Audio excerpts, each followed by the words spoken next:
When an avoidant hurts you, their first instinct isn't to fix it, explain it, or apologize, it's to pull back. And this confuses people because the distance feels cold, intentional, even heartless. But the truth is the opposite. Avoidants pull back the most right after they hurt someone.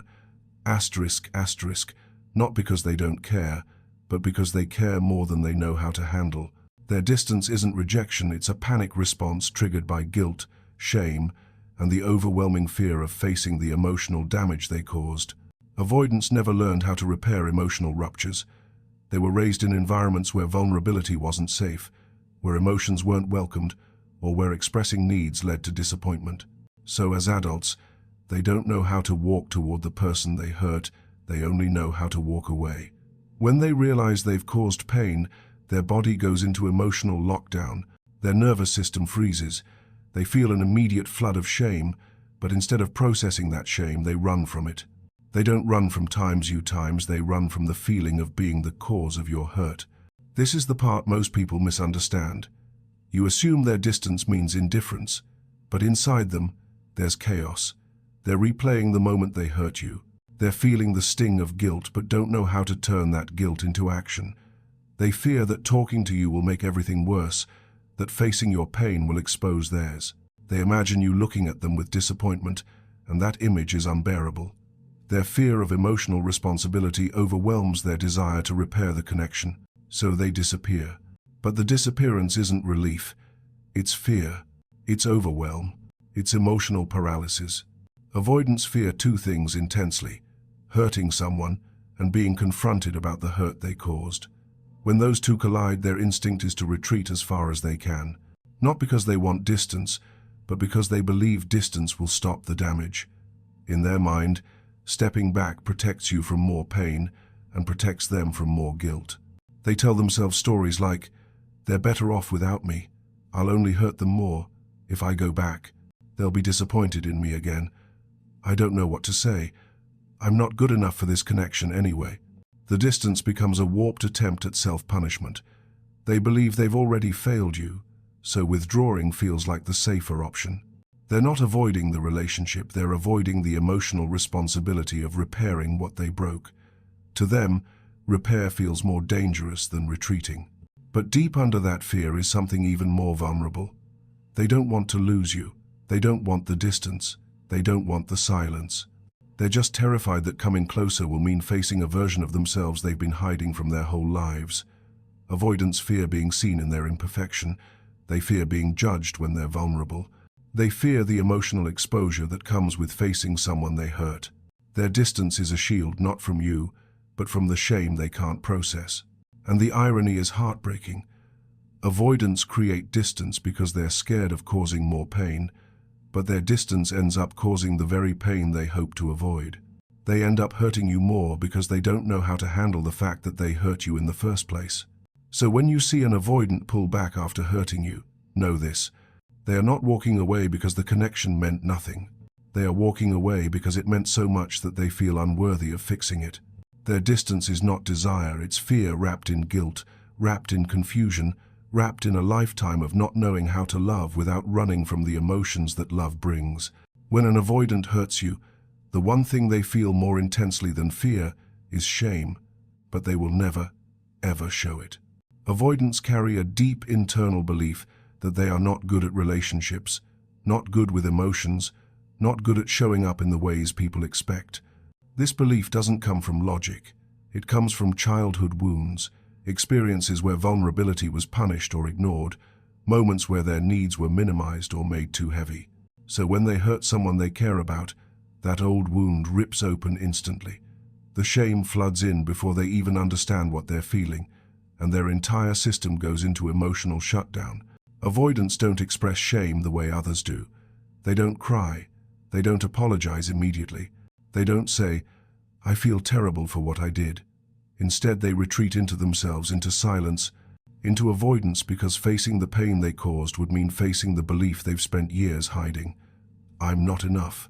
This belief is so core to their identity that it terrifies them. They bury it under logic, independence, and emotional distance. But when they hurt you, it rises to the surface. and their instinct is not to fix the connection, it's to run from the shame. This shame tells them stories, cruel stories, stories that feel like truth in the moment. You deserve someone better. I ruin everything. I mess up every relationship.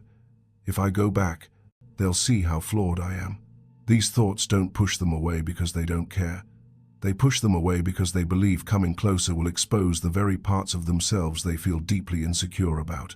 Shame convinces them that distance is the only way to prevent further harm. It convinces them that you're safer without them. It convinces them that silence is kinder than showing up imperfectly. What they don't realize is that their silence hurts more than their mistake, but they are trapped in their own internal prison, and shame is the warden. It tells them that facing you means facing disappointment, that apologizing means confronting the depth of the pain they caused, that repairing the connection means being emotionally vulnerable, something they were never allowed to be growing up. Their nervous system interprets this as danger, so instead of speaking, they shut down. Instead of explaining, they disappear. Instead of repairing, they avoid. And while you're thinking they're cold, uncaring, or moving on, they're actually spiraling internally. Avoidants replay situations in their mind far more than anyone realizes. They think about the look on your face, the sting in your voice, the moment they saw the hurt in your eyes. But instead of moving toward you to make it right, shame tells them they don't have the right to return. They assume you hate them. They assume you'll reject them.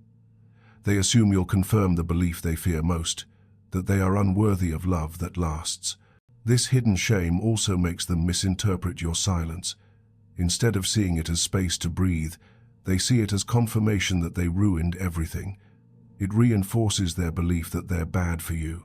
They don't understand that silence doesn't always mean anger, sometimes it means healing. But the avoidant mind doesn't think like that. Shame creates a fog that blocks all logic. They can't see nuance, they only see failure.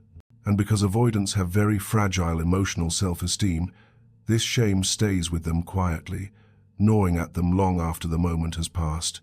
They don't talk about it, they don't share it with friends, they don't express it.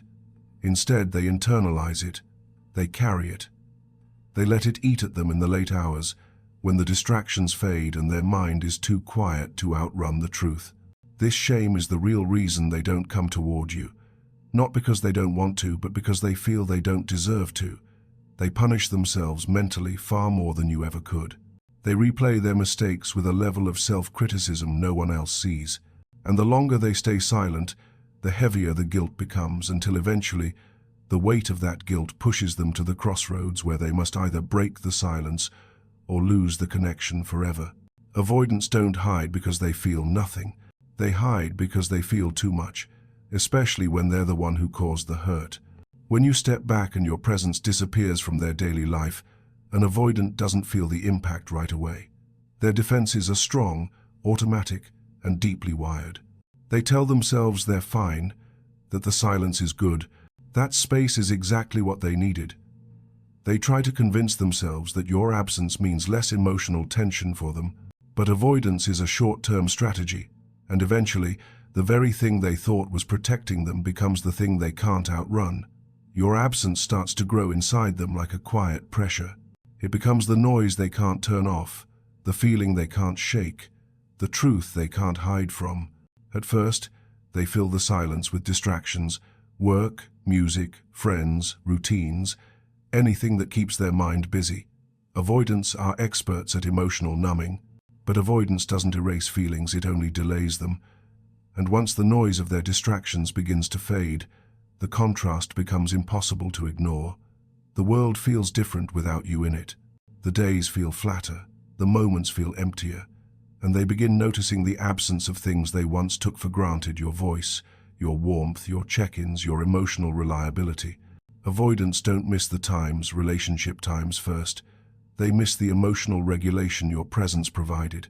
They miss how you grounded them without them even asking. They miss the calm they felt around you that they didn't understand until it disappeared. And as silence stretches, this awareness grows stronger. They catch themselves thinking about you at random moments, not because they're choosing to, but because the mind naturally gravitates toward what brought comfort. Your absence becomes the emotional thread weaving through their thoughts. They wonder what you're doing, who you're talking to, whether you've moved on. These thoughts don't come with clarity. They come like flashes, moments where something reminds them of you, moments when they instinctively reach for their phone, moments where the space between you feels too wide, too quiet, too final, and every time they feel that gap, the guilt gets louder, the regret grows sharper, the longing becomes heavier. Avoidants mistake emotional numbness for healing until numbness wears off. And when it does, all the feelings they pushed down come rushing back in. They realize they never let go. They only hid from the truth. Your absence becomes the mirror they can't avoid. It forces them to confront what they lost, not because you punished them, not because you chased them, not because you demanded anything, but because silence has a way of revealing truths that words cannot. And the truth they slowly begin to see is that life without you isn't peaceful, it's hollow. Their routine feels incomplete. Their emotional world feels unstable. Their inner voice starts whispering questions they're not ready to answer. What if I misjudged everything? What if I pushed away the one person who actually cared? What if they don't come back this time? These questions don't just disturb them, they haunt them. Because avoidants are used to believing that distance protects them. But now the distance feels like a prison where they're alone with their thoughts, their regrets, their mistakes. A prison where they replay the pain they caused. A prison where they realize that your absence has become a constant reminder of the connection they broke but never stopped valuing. The silence they once needed becomes the silence that breaks them. Your absence becomes a presence they can't escape. And the longer it stays, the deeper it cuts into their denial, their avoidance, and their belief that distance keeps them safe. That's the moment they realize the truth they avoided from the start. You didn't just walk away from them. They walked away from someone who made their world better, quieter, safer, and now they feel the void more than they can stand. The breaking point for an avoidant doesn't come when you walk away, when you cry, or when you try to explain what they did. It comes much later, in a moment so quiet it almost goes unnoticed, the moment they realize the distance they created to protect themselves is now hurting them, times more than it ever hurt you. This realization does not come suddenly. It builds slowly, silently, underneath their defenses. It grows in the spaces where your presence used to soften their world. It grows in the silence they once thought would save them. It grows in the emotional tension they can no longer numb or outrun. Avoidants are wired to treat distance like a shield. When they feel overwhelmed, guilty, or exposed, they retreat into isolation, because isolation gives them a sense of control. But that same isolation eventually becomes a trap. At first, they feel relief, then they feel emptiness, then confusion, then restlessness, and finally fear. Not the fear of intimacy that once controlled them, but a much deeper fear they're not used to facing, the fear of losing something irreplaceable. The breaking point begins when they start noticing the absence of your energy in places where they were unconsciously depending on it. The world feels colder without your warmth. The days feel less meaningful without your messages. Their thoughts feel heavier without your emotional balance soothing them. The routines they once used to avoid closeness now remind them of the closeness they lost. And that's when the shift begins, when distance no longer feels like protection, but punishment. Their mind starts replaying moments, conversations, choices they regret.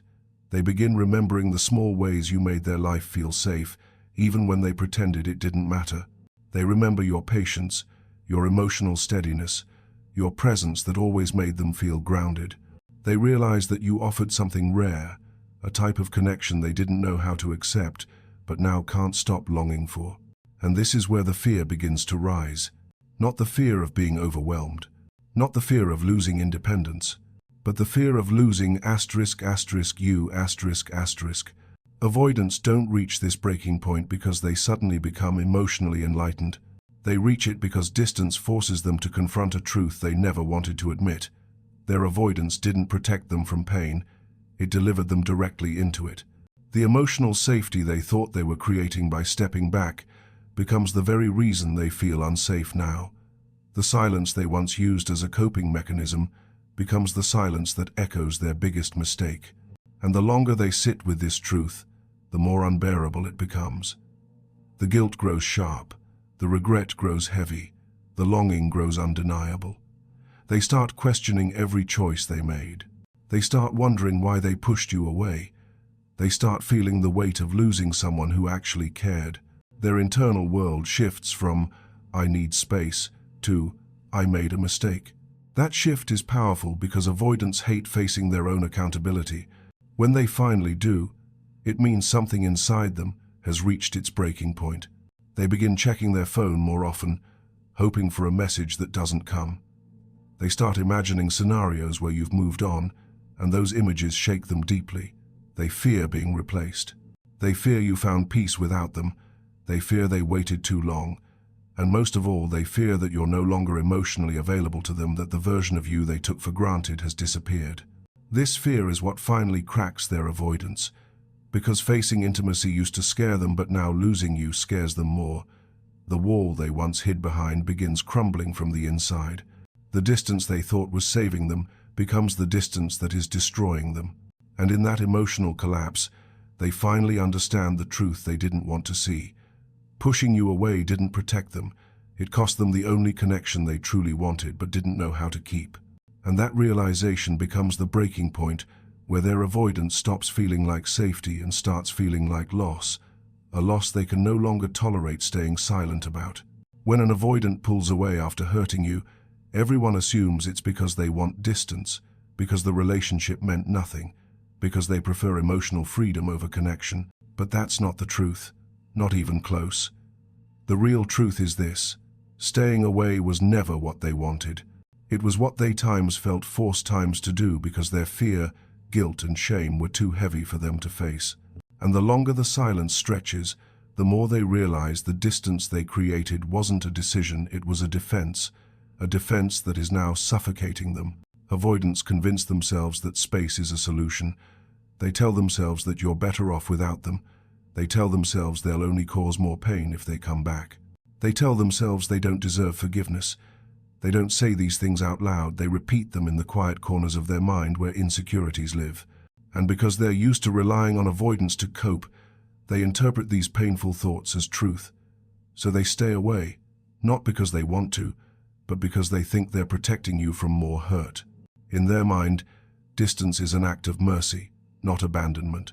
But deep inside, that distance starts to feel wrong, not in a logical way, in an emotional way they can't suppress. They begin to feel the disconnect between what they're doing and what they actually want. They wanted to love you, but they didn't know how. They wanted to show up, but their wounds made them retreat. They wanted closeness, but their fear made them run. And now, after the dust has settled, after the silence has grown heavier, they start realizing the truth they never let themselves feel before. They miss you, and staying away is hurting them too. This realization doesn't hit all at once. It comes in waves. First, they feel the absence of your warmth. Then they feel the ache of regret. Then they notice how empty their world feels without your presence. And slowly, they begin to understand something they spent their whole life avoiding. They didn't want distance, they wanted safety. They didn't want separation, they wanted connection without guilt. They didn't want silence, they wanted a way to come back without shame swallowing them whole. Their biggest fear isn't intimacy. Their biggest fear is disappointing someone they care about. And when they hurt you, that fear becomes unbearable. Distance becomes their shield, but it also becomes their punishment. They sit alone replaying everything. They imagine what they could have said differently. They regret the moment they chose silence over honesty. They feel the guilt spreading through them, reminding them that avoidance cost them something they genuinely valued. And then something unexpected happens. The silence they created to protect you becomes the silence that exposes their deepest truth, that losing you wasn't what they wanted. It was what their fear demanded. Every avoidant reaches this point eventually, the moment when they can no longer hide behind their defenses because those defenses have turned into a cage. They begin asking themselves painful questions. Why did I push them away? Why didn't I just talk? Why couldn't I handle my own feelings? Why did I hurt the one person who cared? These questions don't torment someone who didn't care. They torment someone who cared more than they could handle. Your absence forces them to confront the truth. Their feelings didn't fade, they were buried under fear. Their desire for distance wasn't desire, it was a coping mechanism. Their silence wasn't peace, it was emotional paralysis. Avoidants think distance protects them, but eventually they realize distance is the very thing that breaks them open. Because when the relationship is gone, the fear disappears too. All that's left is the truth, the longing they tried to suppress, the regret they tried to outrun, the love they didn't know how to express. And that truth is simple. They never wanted to stay away. They just didn't know how to come back without facing the version of themselves they're still afraid to confront. The moment an avoidant finally feels the urge to come back is never impulsive. It's never a sudden burst of emotion or a random late-night thought. It is the final chapter of an internal war they've been fighting in silence, a war between their fear and their longing, their shame and their desire, their avoidance and their truth. Avoidants don't return because they woke up missing you. They return because the emotional weight of staying away becomes heavier than the fear that once kept them distant. Something inside them breaks, not in a destructive way, but in a revealing way. The defenses they've relied on their whole life stop working, and the truth they've been avoiding rises to the surface. This urge begins quietly, a thought they can't shake, a memory that lingers longer than it should, a moment where their chest feels heavy, and they don't know why. They try to ignore it, rationalize it, bury it under distraction. But the more they suppress it, the stronger it becomes. Your silence, your absence, your emotional distance, the very things that once made them feel safe now make them feel exposed, vulnerable, uneasy. They realize they can no longer hide from the feelings they pretended didn't exist. Avoidants always believed feelings could be controlled with logic, that emotions would fade if they ignored them long enough. But this time the feelings don't fade. They intensify. They grow louder each day. They start noticing how their life feels off balance, how their routines don't bring comfort anymore, how their distractions don't numb the emptiness inside them.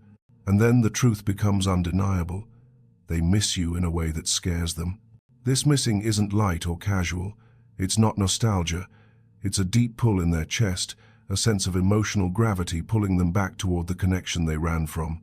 Their fear of losing you becomes stronger than their fear of intimacy. Their longing becomes stronger than their need for control. Their regret becomes heavier than the guilt that once froze them. And suddenly, coming back feels less risky than staying away. That's when avoidance collapses.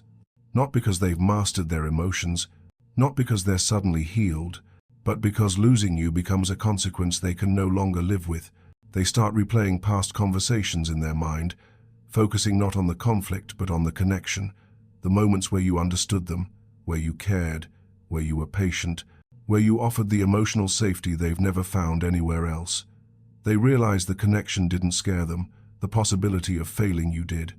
And now the silence feels like failure, a failure they want to repair. They begin wondering what would happen if they reached out.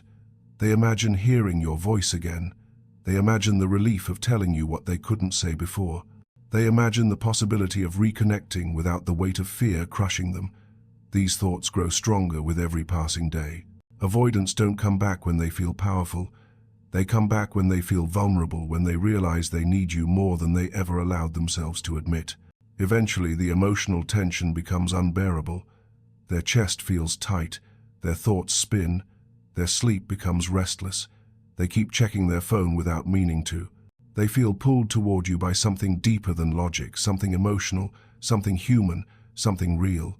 And that's the moment they act. It might start with a simple message, something small, something safe, but underneath that simple message is an entire emotional confession they can't put into words. I tried to stay away. I tried to bury it. I tried to convince myself it didn't matter, but it did, and it still does. I miss you. I regret what happened, and I want to try again.